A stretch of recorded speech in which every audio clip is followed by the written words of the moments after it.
And right now, here's what the Shredder has so far at first base. Rhys Hoskins, the Phillies, Luis Arraez, Nathaniel Lowe, Ty France, Matt Olson. Then up to the top five with Pete Alonso, Jose Abreu, and then coming in at number 3, Vlad Guerrero Jr. Back now with our sabermetric super panel. We welcome back Sarah Langs, Mike Petriello, Vince Gennaro. Great to have you guys back on the show. Mike, this is where it got a little more complicated because some of the older guys had magnificent seasons, kind of made things difficult. I'm glad you said that because that's what struck me about this list. How many years have we been talking about Freddie Freeman at the top of these, and Goldschmidt and Abreu, and there's some newer faces, sure, but a lot of these guys, it's just the same guys who've been ranking in the top 5 for like 8 years now. All right, Vince, give it to us, your top 10. Yeah, I'm the outlier in this group in that I went with Goldie at the top with Freeman second, although I got to say it's really a coin flip between the two. I used the 20 extra points of weighted runs created plus, 177 for Goldie, 157 for Freddie. And it's also the 6th year where Goldie has had a 400-plus on-base percentage. You know, and he had the highest WOBA of his career, by the way, at 419. Freeman in second place, Pete Alonso third. I have Anthony Rizzo fourth. I'm probably the outlier on where I've got Rizzo. I just think coming off this great season in New York, and I think he's just made for this ballpark, made for this clubhouse, and made for this team, and I think he's going to soar next year. Vlad Jr. at number 5, I expect him to work his way back up the list, but it was clearly an off year for Vlad. Matt Olson at 6, Christian Walker 7, Jose Abreu 8, Luis Arraez at number 9, and Vinny Pasquantino at number 10. Mike's going to talk more about him in a few minutes, but I will tell you that in the minors, he had around a 400 on-base percentage every year that he played in the minor leagues. So, yeah, so you thought you loved him. Actually, you only like him. Mike loves him. Yes. Go ahead. I absolutely love him. I like a guy who can look at having a masterful command of the strike zone. That's what he did. You look in the minors, he basically had a 1-to-1 strikeout to walk ratio, and he slugged over 500. And he comes up last year. Now, this is a list of everybody who had more walks than strikeouts ordered by hard hit rate. He is number 3 on that list, and I actually think there's more in there. Because if you look at his games and you split them in half, the first half of his games, he had like a 650 OPS. The second half of his games, over 1,000 OPS. I think like he has everything it's going to take, maybe not the defense so much, but the eye in the strike zone, the power. He's going to be a hitting superstar this year. Let's get back to the very top and the actual sustaining superstars. I thought I was shocking the world again. I'm sticking with Freddie Freeman. I love the all-around game. And Sarah and you, Mike, you both go Freddie Freeman number 1, as do I. You know, I sort of surprised myself. I entered this remembering we all had Vlad number 1 last year. I knew he wouldn't be 1, 2, or 3 for me. And I was looking at, and you know what, Freddie Freeman, the consistency, all of the batting average, expected batting average, bearing it out, showing that everything he did, he really did deserve to be doing based on quality of contact. That really did it for me. And again, this is the guy who got off to a slow start. If you remember, his season really turned around when they went to Atlanta. He had the very emotional return series with the Dodgers.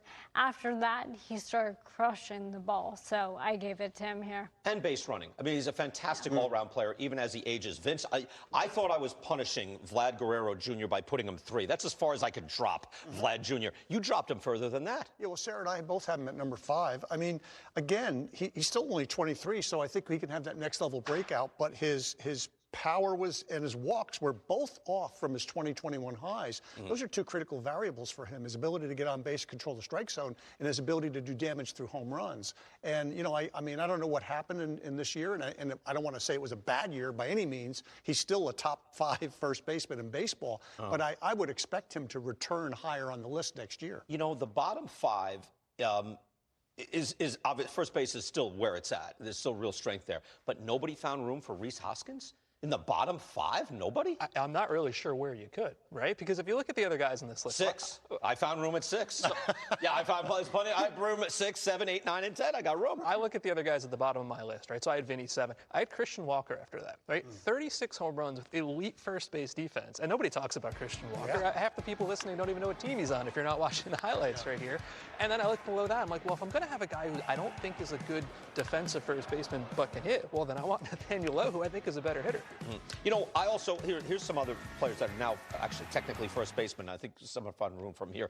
Luis Arraez, Jake Cronenworth also. I love these guys as second basemen.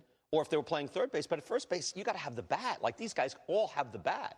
Yeah, and I differentiate those two, though, right? Arise is much more of a contact hitter, and it has really you got him in at number 9. Incredible bat-to-ball skills. Yeah. But yeah, I mean, it does bother me a lot that he's playing first base and taking up a spot where you can have a monster bat that doesn't maybe have a good position in the field, you know, and so I think it's you know, it's a problem to deploy him there. Yeah, again, I'm not holding that against him. It's like you got to hit like that. Sarah, you've got to rise up, what, number 6? You've got him way up there. Yeah, I mean, I believed in the batting. I know we don't talk much about batting titles and batting average here, but what he did was really impressive, and he's been doing this forever. We talk about contact rate.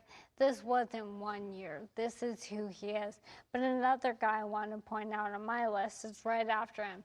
You mentioned him, Nathaniel Lowe.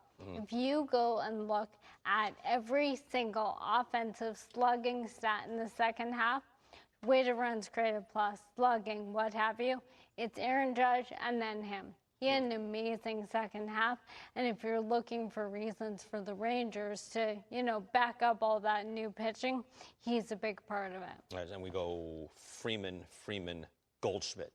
Anytime I want to shock the world, they steal my thunder, Vince. That's what happens. Thank you, guys.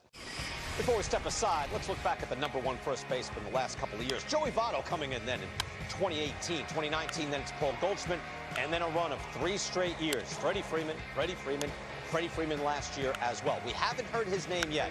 Will Freddie Freeman make it 4 in a row? We've got our number 1, according to the Shredder, next. It's the lightning round. What is Madagascar? Name the A device. telephone. Wow, Mom. Tell me the Chimichanga. How is she doing that? Turns out moms are always right. And it turns out the General is a quality insurance company that's been saving people money for nearly 60 years. Let's show her what A she... white convertible. Now you're just showing off, Mom. For a great low rate and nearly 60 years of quality coverage, make the right call and go with the General.